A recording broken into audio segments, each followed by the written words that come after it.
All right, what's up guys? Welcome back to the hybrid training series. We took a break last week for my meet recap, my powerlifting meet. That was awesome, that went well. If you haven't seen that video, definitely go back and watch that. We are back with the series this week, continuing on with our series on how to build a hybrid program. If you haven't seen the previous videos, these are all gonna be in a playlist. It'll be linked down below, and there's probably some interface in YouTube where you can just scroll through the playlist. I'm not exactly sure what the YouTube UI looks like right now, but that's also a possibility. If it's not there, there will be a link in the description for you guys. That said, we are getting ready to travel out of state for Christmas and New Year's. Things are very busy. I have a lot to do here for the business, a lot to do for my day job and packing the family up and everything. So this video is gonna be much less vlog style and much more right into the information. The last video was more vlog style. This video, like I said, is not gonna be as vlog style. So let me know which one you prefer, which one you like, if you've watched both. If you haven't, the previous video in this playlist is the one I'm talking about. So yeah, just let me know in the comments which one you liked more, what you prefer, because I want to put out the type of content that you guys find valuable, that you guys like. So if you like that more vlog style where you get to kind of see my day, see my training, and then get into the information, definitely let me know. If you prefer to just kind of get right to the information, let me know as well in the comments down below. Or if you want to mix of both, where you would like a vlog style, but let me put a chapter in where you can just skip right to the information if you're time crunched, let me know. Again, put it in the comments. I read all the comments. I respond to every single comment that is not negative. Yeah, with that said, this video is on endurance training. So the last video that we did was on strength training, and this is on endurance training. We're gonna get more in depth into that in the whiteboard portion of this video. And if you want to really understand, watch the energy systems video and the strength training video. Either way, let's get into the whiteboard. Let's get into the actual meat of this video. That way you guys can get what you need and we can get you guys up and running, building your own programs. Real quick guys, if you are enjoying the series and want to make your own hybrid program, but you need something to get you up and running while you're waiting to finish through the series and learn what you need to know to make your own programs, I have something just for you. I've got a group training program called Hybrid. I will put it in the description below. And Hybrid is really designed around all the principles that we're going through in this video. It's designed to increase your max strength, your power, your speed, your endurance, and even put on some muscle. And you can message me in the app if you have any questions on how to adapt it to your schedule. If you missed a session, hey, how should I make this up? Or if you're just curious, hey, how does this work? I'm watching your series. I don't really understand looking at this week, how this lines up with what you're talking about. Could you maybe give me some more information? I'd be happy to help you, be happy to message you back. There's a 7-day free trial. So if you are interested, you can do the first 7 days free. It's on a cheap monthly subscription. So you can sign up for a month, cancel anytime. So you could sign up for a month, get yourself a program, work through this series, kind of learn when you go through the series, kind of use it as a learning tool as you go through the series, look at the workouts and see, hey, how does this fit with what he's talking about? And then go off and build your own programs, cancel after a month, and you'll be out on your own, able to do your own stuff and just crushing it on your own. If that's something you're interested in, the link is in the description below. If you have any questions about that, definitely drop a comment below and I will get back to you as soon as I can. All right, what's up guys? Like I said in the introduction, today we're talking about all things endurance training. This is part of our larger series on building a hybrid program, and the goal is for you to be able to follow along with each video, and by the end of it, create your own hybrid programs. If you're new here, what we're gonna do in this video and what we've done in past videos is go a little bit more in depth on individual parts of training. That way, when we get to building hybrid programs, you have all the background information that you need to understand why we're doing what we're doing, and we don't have to spend an entire video over an hour long going over all the little details. That said, a few videos ago, we did a video on energy systems and kind of the underlying physiology around all of this. And then the last video we did in this series was on strength training. So if you want to see any of those videos, they're all going to be in this playlist, the hybrid training series. I'll put the link down in the description. You can also probably click it somewhere. I'm not sure what the YouTube interface looks like right now with playlists, but these are all going to be in playlists. That way you can watch them start to end and create your own programs. That said, we've got blue construction paper today instead of red, changing it up a little bit. That's just to ensure that you guys stay focused and follow along on what we're talking about and not thinking ahead into the next topics. And that way you can really absorb what we're talking about in the moment. With that said, let's get into the whiteboard portion of the video. So much like the strength training video, I've broken this up into 4 different qualities that we're seeking to train when we train endurance. So if you didn't watch the strength video, what we did is we broke down strength training into 4 different qualities that you're seeking to train. That way, when you go into the gym, when you make your program, you understand, what am I trying to train with this lift? That way, when you go into the gym or you build a program, you understand, what am I trying to achieve with this workout, with this exercise, in this training block, so on and so forth. That way you're not just going in with no plan, not really sure what adaptations you're gaining or kind of what set and rest scheme to do, et cetera, et cetera. So we're gonna do the exact same thing with endurance training, and this is all gonna become important when we go into hybrid training because we have to understand all the adaptations on the strength side and all the adaptations on the endurance side, and that's gonna let us bring it all together into one cohesive program that progresses all qualities instead of doing too much of one thing, too much of another thing, burning out, overtraining, not getting enough stimulus. So the way this is gonna work is we're gonna work from the lowest amount of intensity to the highest amount of intensity. With that said, let's get into the first topic. All right, so the first style of training or adaptation that we're trying to get from an endurance perspective would be low intensity steady state, also known as base training, aerobic base. You might hear a lot of things, but when you see lists that's just low intensity steady state, pretty synonymous with base training, or as you see zone 2 training, that's all the buzz online, and for good reason. It's awesome, but really hard to know like what zone 2 is if you've never heard of it before. So this is generally what people are talking about when they're speaking about zone 2 training.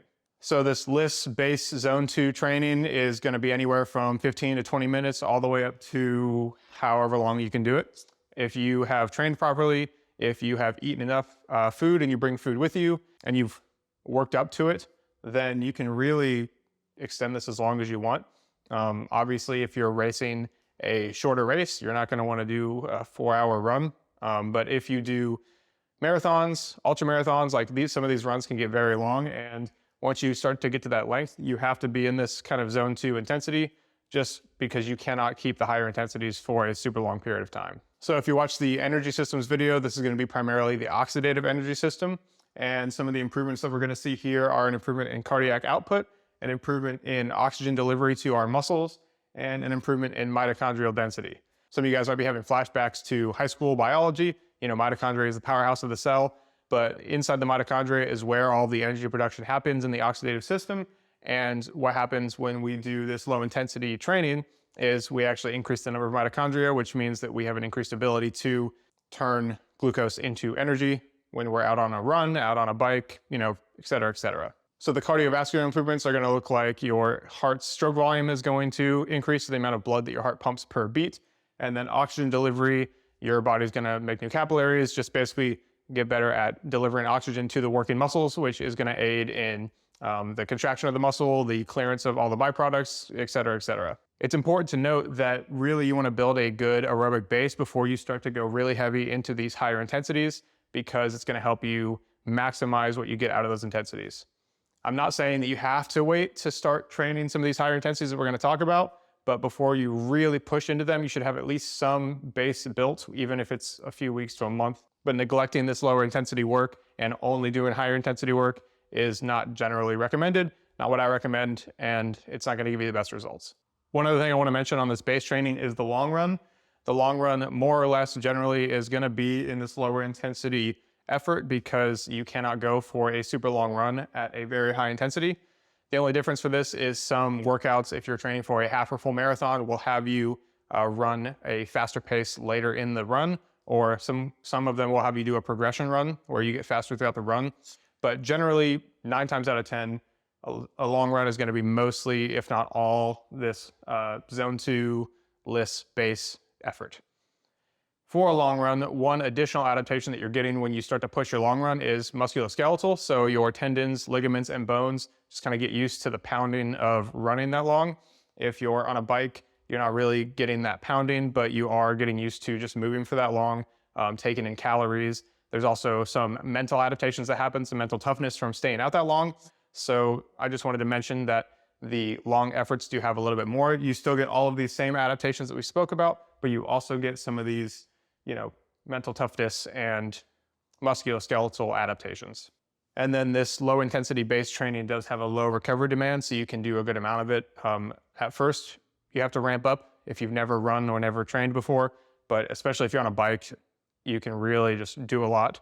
Running is a little different if you're new because of the pounding, but relative to the rest of these intensities, the recovery demand is very low for this.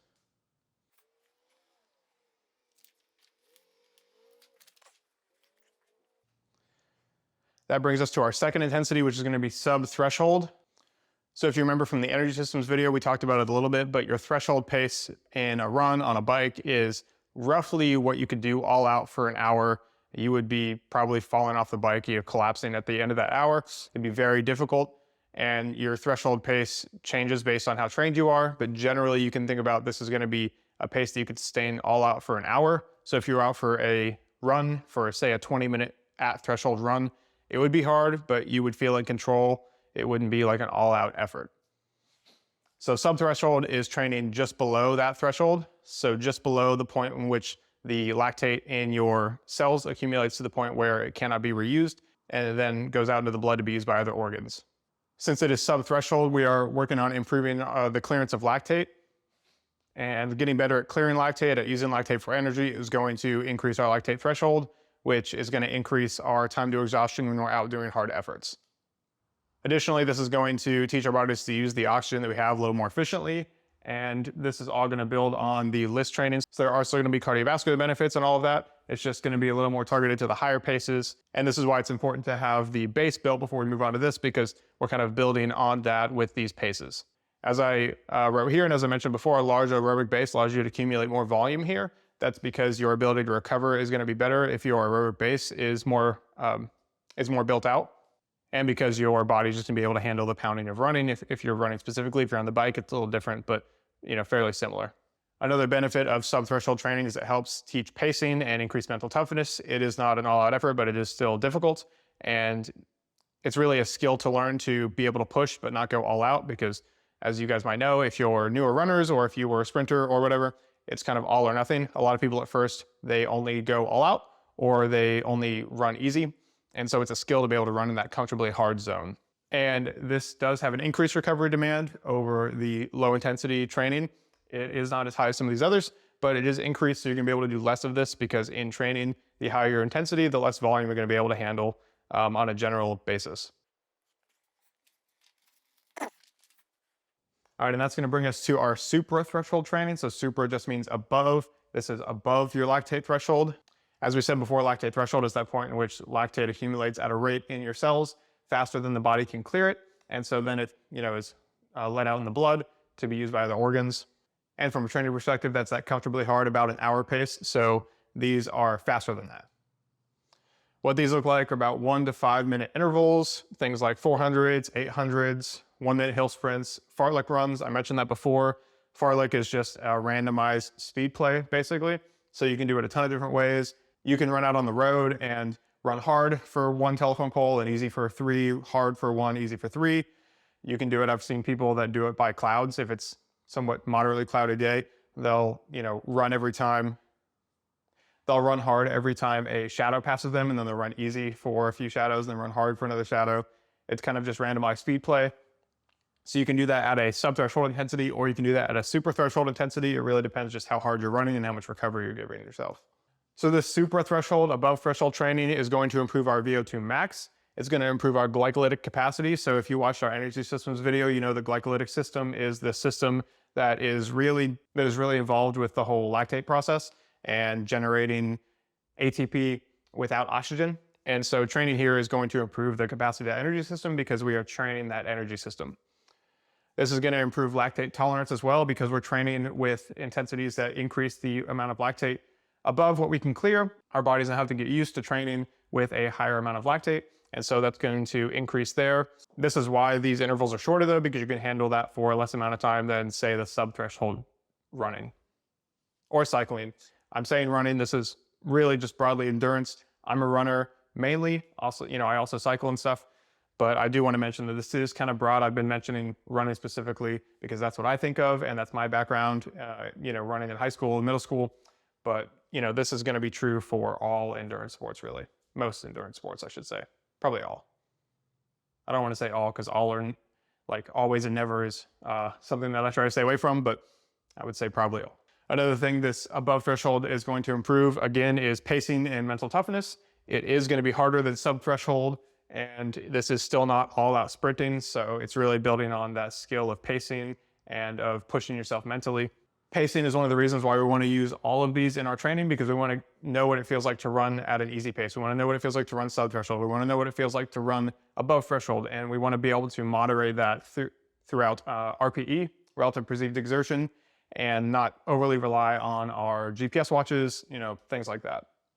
Another thing I want to mention about this above threshold training is that the larger aerobic base is definitely helpful here, definitely something I recommend, because it's going to aid in your ability to recover between intervals. So a better aerobic base, better oxygen delivery to the muscles, better metabolite and byproduct clearance is going to allow you to recover faster between intervals and handle more volume. It's also going to make sure your body is ready to perform during these workouts. So if you are running, there is a lot of pounding, and if you just go out and run really hard, that can be hard on your legs.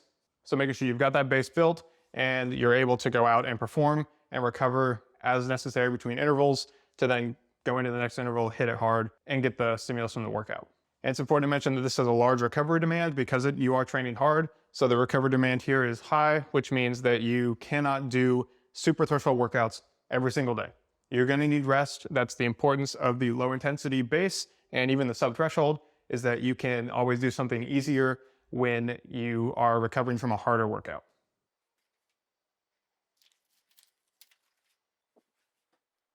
And finally, we have what I've termed alactic or speed work. Alactic just means without lactate, because this is true speed work, true sprinting.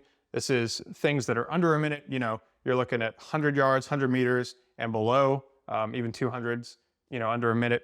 Even if you're really fast, under 400s, for some of these high school and college 400-meter sprinters that are super fast. But these can go all the way down to a 10-yard sprint even.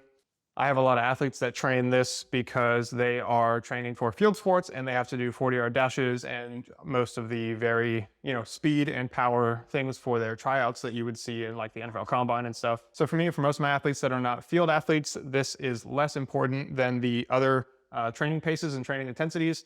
But I believe that everybody should have at least some of this in their training because it helps you be more athletic, it helps you be faster. Anyways, so this is going to rely mainly on the phosphagen system. So as I mentioned, the low intensity training was mostly oxidative. The two subthreshold and superthreshold are mostly glycolytic, and this is phosphagen. So if you've watched the energy systems physiology video in this playlist, you'll kind of understand what that means. If you haven't and you do want to understand that, you can go back and see what that means. Really just describes how our body makes ATP that we are going to be using for activity. So this alactic speed training is going to improve our fast twitch muscle fibers, our neuromuscular coordination, so the coordination between our brain and our muscles, and our rate of force development. That is just the speed at which you can develop force. So you think about going from starting blocks to sprinting, think about standing on a field to moving really quick, sprinting really quickly diagonally. That's going to kind of be rate of force development. You can also train that in the weight room. If you watch the strength training video, you know that the power training trains a lot of the stuff too. That's why I've mentioned here that this is a similar stressor to strength training when it comes to hybrid training, a hybrid program that combines both strength and endurance. This is going to be a similar stressor to strength training in that regard.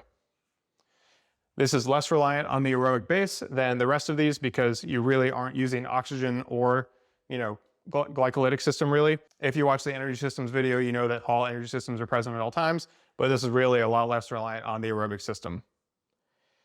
And finally, due to the high amount of force that your body experiences, this does have a high recovery demand. The recovery is different from these because you are, again, relying on your aerobic system less, but your muscles, your tendons, your ligaments are being stressed here pretty high. So this does have a higher recovery demand, and as such, you cannot do this every day.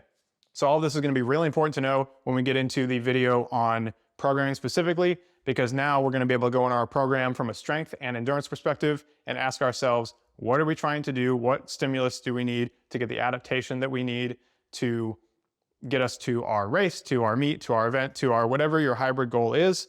And that's going to allow us to build a program that can increase both qualities at the same time, strength and endurance, without going into it having no idea how to balance them. Because if we know exactly what adaptation we need to get the outcome we want, then we can backtrack that and say, what are the essential activities that I need to do in my week from a strength perspective and from an endurance perspective? And then we can get into the real meat, which is how do we program that microcycle, that week?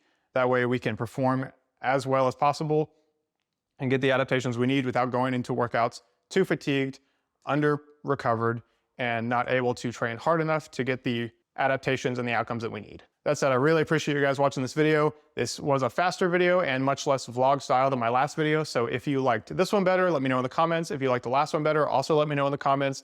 I want to make videos that are a fun combination of inspirational, educational, and motivational for you guys. If you guys like to come along with me, I would love to make more of those. If you guys just want the information, I will also, cut some of that out and make more of those. At the end of the day, I want to give you guys what you get the most value from. So please let me know in the comments. And if you want to see future videos in this series, subscribe, hit the notification bell, and you'll get notified every time a new video drops. And we do have a few more videos in this series, so definitely stay tuned.